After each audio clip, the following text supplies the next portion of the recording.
बिस्मिल्लाहिर्रहमानिर्रहीम। स्टूडेंट्स, मैंने कल आपके साथ लिक्विड से रिलेटेड टॉपिक्स के कुछ MCQs शेयर किए थे। तो उनमें हमारे पास जो टॉपिक्स थे वो हमारे पास एक एवोपरेशन का टॉपिक था, एक बॉइलिंग पॉइंट का टॉपिक था और एक हमारे पास वेपर प्रेशर का टॉपिक था। ठीक है, तो उससे रिलेटेड MCQs मैंने आपके साथ शेयर किए थे और उसके अलावा मैंने ग्रुप्स में आपसे ये चीज़ डिस्कस की थी कि वो MCQs मैं आपके साथ उनके जो करेक्ट आंसर्स हैं वो डिटेल से मैं आपके साथ डिस्कस करूँगा। ठीक है, तो स्टूडेंट्स, पहला क्वेश्चन वहाँ पे आपके पास था कि यहाँ पे मैं क्वेश्चन मेरे पास लिखा हुआ है, if large amount of heat is provided to liquid the boiling point of liquid. ठीक है, ऑप्शन आपके पास थे increase, decrease, remain same and ये ऑप्शन था आपके पास do not follow regular pattern. ठीक है, मैक्सिमम स्टूडेंट्स ने बल्कि तमाम स्टूडेंट्स ने इंक्रीज के ऑप्शंस को टिक किया हुआ था, इसको आपने ठीक किया हुआ था। स्टूडेंट्स, आपने एक चीज़ माइंड में रखनी है कि जब भी आपके पास इस टाइप का क्वेश्चन है कि जब आप हीट प्रोवाइड करते हैं और बॉइलिंग पॉइंट के लिक्विड्स पे क्या असर पड़ता है, तो आपने इंक्रीज या डिक्रीज की तरफ नहीं जाना, आपने हमेशा रिमेन सेम, ठीक है, इस ऑप्शन को जो है वो टिक करना है। ठीक है, अब इसकी रीज़न क्या है? देखो बेटा, हमने बॉइलिंग पॉइंट में ये डिस्कस किया था कि बॉइलिंग पॉइंट वो टेम्परेचर होता है या वो पॉइंट होता है, ठीक है, एक ख़ास किस्म का टेम्परेचर होता है। हर एक लिक्विड के लिए एक स्पेसिफिक टेम्परेचर होता है जिस पे लिक्विड्स का जो वेपर प्रेशर है वो उसके एटमॉस्फेरिक प्रेशर के बराबर हो जाता है। ठीक है, अब देखें, हर एक लिक्विड के लिए उसका जो बॉइलिंग पॉइंट होगा उसकी एक स्पेसिफिक वैल्यू होगी, उसकी एक पार्टिकुलर वैल्यू होगी। फॉर एग्जांपल हम वाटर की एग्जांपल लेते हैं। वाटर के लिए हमारे पास जो बॉइलिंग पॉइंट होगा वो 100 डिग्री सेंटीग्रेड होगा जब उस पर एटमॉस्फेरिक प्रेशर 1 atm लग रहा होगा। जब एटमॉस्फेरिक प्रेशर 1 atm लग रहा होगा तो हमेशा आपके पास जो बॉइलिंग पॉइंट होगा, वाटर जो बॉयल करेगा वो 100 डिग्री सेंटीग्रेड पे करेगा। ठीक है, वाटर 99 पे भी नहीं करेगा, 98 पे भी नहीं करेगा, 97 पे भी नहीं करेगा। ठीक है, 100 डिग्री सेंटीग्रेड जब वाटर का टेम्परेचर होता जाएगा तो वाटर उसी टाइम बॉयल करना स्टार्ट हो जाएगा। ठीक है, अब हम 100 डिग्री सेंटीग्रेड से जब टेम्परेचर इंक्रीज कर देते हैं तो उस सेंस में क्या होता है, यानी जब आप हीट इंक्रीज कर देते हैं तो हमारे पास बॉइलिंग पॉइंट जो वाटर का वो 100 डिग्री सेंटीग्रेड ही रहता है। ठीक है, लेकिन उस केस में हो क्या जाता है कि आपके पास जो हीट जो आप प्रोवाइड कर रहे होते हैं वो हीट उस टाइम लिक्विड के दरमियान जो इंटरमॉलिक्यूलर फोर्सेस हैं उनको ब्रेक करने के लिए यूज हो रही होती है। वो हीट जो आप वाटर को आपने बॉयल कर लिया है, ठीक है, वाटर बॉयल करने लग गया है, तो वो जो हीट आप उससे और प्रोवाइड कर रहे हैं वो हीट बॉइलिंग पॉइंट को इंक्रीज करने के लिए यूज नहीं हो रही। बॉइलिंग पॉइंट तो वही 100 डिग्री सेंटीग्रेड रहेगा, वो वाटर के दरमियान जो इंटरमॉलिक्यूलर फोर्सेज हैं, ठीक है, जो अट्रैक्टिव फोर्सेज हैं वाटर के पार्टिकल्स के दरमियान, उनको ब्रेक करने के लिए यूज होगी। और वाटर जो है जब इंटरमॉलिक्यूलर फोर्सेस ब्रेक हो जाएंगी, ठीक है, वीक हो जाएंगी, तो वाटर जो है वो वेपर्स में कन्वर्ट होना शुरू हो जाएगा। ठीक है, तो बॉइलिंग पॉइंट के बाद जो नेक्स्ट आपके पास स्टेप होता है उसमें एवोपरेशन होती है, सारा लिक्विड आपके पास एवोपरेट हो जाता है। ठीक है, तो आपने यानी बॉइलिंग पॉइंट जो है वही 100 डिग्री सेंटीग्रेड ही आएगा। ठीक है, बॉइलिंग उससे ज़्यादा इंक्रीज नहीं करेगी, लेकिन हीट जो आप प्रोवाइड कर रहे हैं वो हीट बॉइलिंग पॉइंट को इंक्रीज करने के लिए नहीं हो रही, वो उसके दरमियान जो इंटरमॉलिक्यूलर फोर्सेस हैं उनको ब्रेक करने के लिए या उनको वीक करने के लिए यूज हो रही है।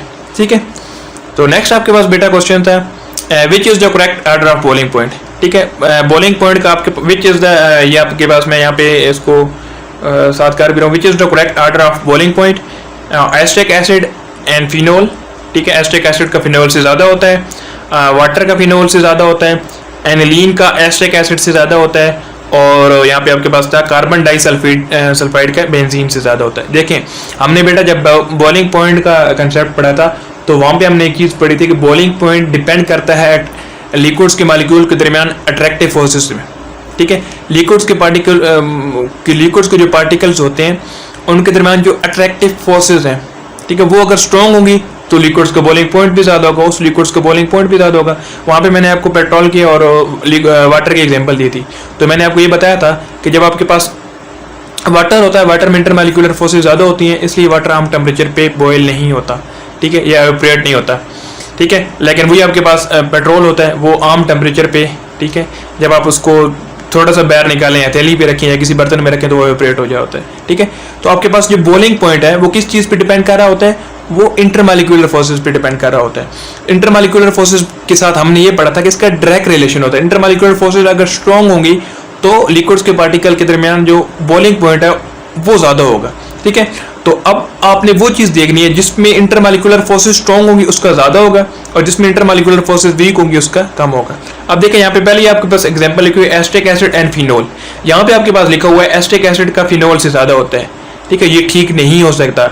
एस्टिक एसिड में फिनोल के कंपैरिजन में जो इंटरमॉलिक्यूलर फोर्सेस हैं वो वीक होती हैं, ठीक है। फिनोल में इंटरमॉलिक्यूलर फोर्सेस स्ट्रॉन्गर होती हैं और एस्टिक एसिड में जो है वो कम होती हैं। फिनोल आपके पास जो है वो फिनोल एक बेंजीन रिंग एक एरोमेटिक कंपाउंड है, ठीक है, और इसमें हाइड्रोजन बाइंडिंग भी होती है। एक एरोमेटिक कंपाउंड होने की वजह से और दूसरा इसमें हाइड्रोजन बाइंडिंग होने की वजह से फिनोल का जो अट्रैक्टिव फोर्सेस उसमें स्ट्रॉन्ग होती हैं, उसके बॉइलिंग पॉइंट जो है एस्टिक एसिड की निस्बत जो है वो इंक्रीज कर जाता है। और एस्टिक एसिड में सिर्फ सम एक्सटेंट तक हाइड्रोजन बाइंडिंग होती है, ठीक है, उसमें एरोमेटिक रिंग्स नहीं होती। अच्छा, नेक्स्ट आपके पास वाटर एंड फिनोल था, ठीक है। वाटर में आपके पास हाइड्रोजन बाइंडिंग होती है, ठीक है, स्ट्रॉन्ग हाइड्रोजन बाइंडिंग होती है।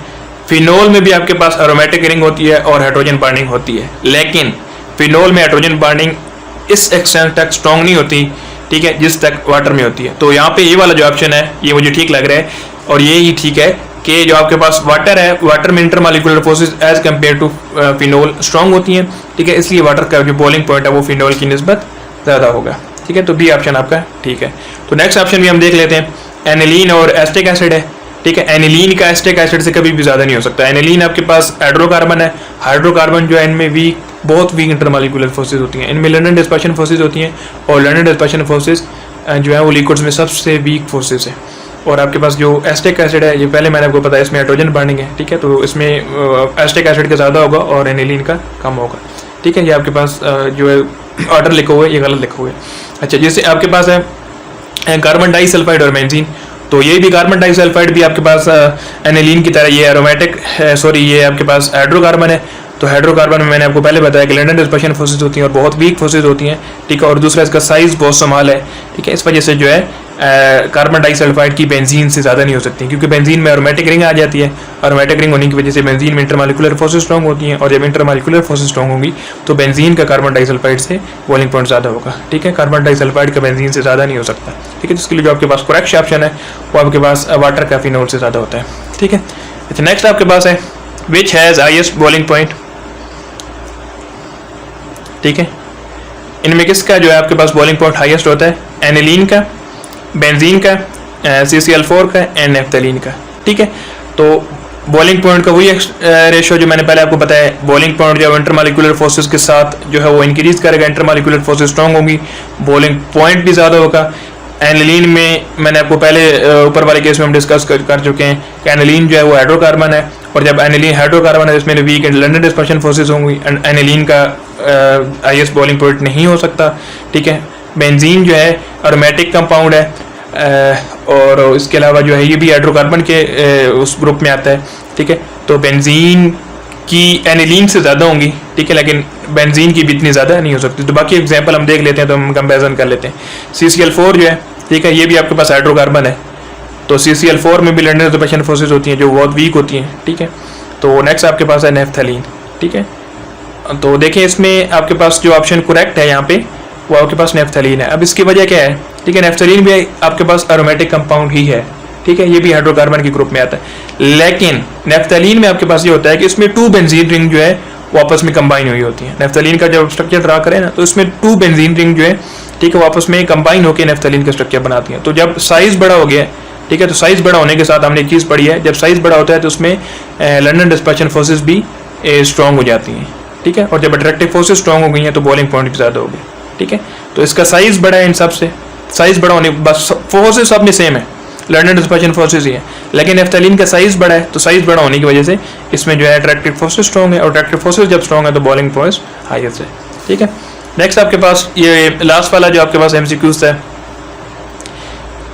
Which has highest vapour pressure. देखिए अब आपने एक चीज़ माइंड में हमेशा रखनी है, वेपर प्रेशर और बॉइलिंग पॉइंट जो है इनका इंटरमॉलिक्यूलर फोर्सेस के साथ जो है वो चेंज जो है वो रिलेशन है, ठीक है। बॉइलिंग पॉइंट और इंटरमॉलिक्यूलर फोर्सेस का डायरेक्ट रिलेशन है, अट्रैक्टिव फोर्सेस स्ट्रॉन्ग होंगी तो बॉइलिंग पॉइंट भी आपके पास स्ट्रॉन्ग होगा, ठीक है। लेकिन जब आपके पास इंटरमॉलिक्यूलर फोर्सेस या attractive forces between the particles of liquids strong होंगी तो आपके पास जो वेपर प्रेशर होगा वो कम होगा। वेपर प्रेशर का इंटरमॉलिक्यूलर फोर्सेस के साथ इनवर्स रिलेशन होता है, ये चीज़ अपने माइंड में रखनी है, ठीक है।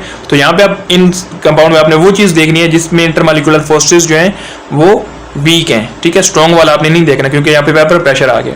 तो एनिलीन देखें, एनिलीन हाइड्रोकार्बन है, ठीक है। लंडन रिपल्शन फोर्सेस होती हैं, वीक होती हैं, ठीक है। बाकी एग्जांपल भी देख लेते हैं। वाटर में हाइड्रोजन बॉन्डिंग है, स्ट्रॉन्ग फोर्सेस होती हैं, ठीक है। वाटर तो हो ही नहीं सकता, ठीक है। फिनोल में भी हाइड्रोजन बॉन्डिंग है, ठीक है। और फिनोल भी एरोमेटिक कंपाउंड है तो इसमें भी इंटरमॉलिक्यूलर फोर्सेस स्ट्रॉन्ग होती हैं, ठीक है। फिनोल और वाटर नहीं हो सकता। अब हम एनिलीन और कार्बन डाइसल्फाइड जो है, ठीक है, इसको हम कंपैरिजन कर लेते हैं, ठीक है। तो इनमें जो आपने कंपैरिजन करना है तो आपने ये चीज़ देखनी है कि किसका साइज, दोनों में लंडन रिपल्शन फोर्सेस है, इसमें भी लंडन रिपल्शन फोर्सेस है, इसमें भी लंडन रिपल्शन फोर्सेस है। तो एक चीज़ आपने माइंड में रखनी है कि लंडन रिपल्शन फोर्सेस जो है वो साइज के साथ जो है वो स्ट्रॉन्ग होती हैं, ठीक है। जिसका साइज जो है वो ज़्यादा होता है उसमें लंडन रिपल्शन फोर्सेस जो है वो स्ट्रॉन्ग होती हैं। तो एनिलीन का size as compared to carbon disulphide जो है वो ज़्यादा होता है, तो एनिलीन में लंडन रिपल्शन फोर्सेस स्ट्रॉन्ग होंगी और कार्बन डाइसल्फाइड में वीक होंगी क्योंकि इस पर का साइज कम है। तो इसमें आपके पास जो ठीक ऑप्शन था डी ऑप्शन था, कार्बन डाइसल्फाइड, ठीक है। ठीक है स्टूडेंट, में ये मैंने आपके साथ एमसीक्यूज शेयर कर लिए हैं, ठीक है। तो इसमें अगर किसी को कोई चीज़ समझ ना आई हो या कोई भी आपके पास कन्फ्यूजन हो तो आप ग्रुप में पूछ सकते हैं।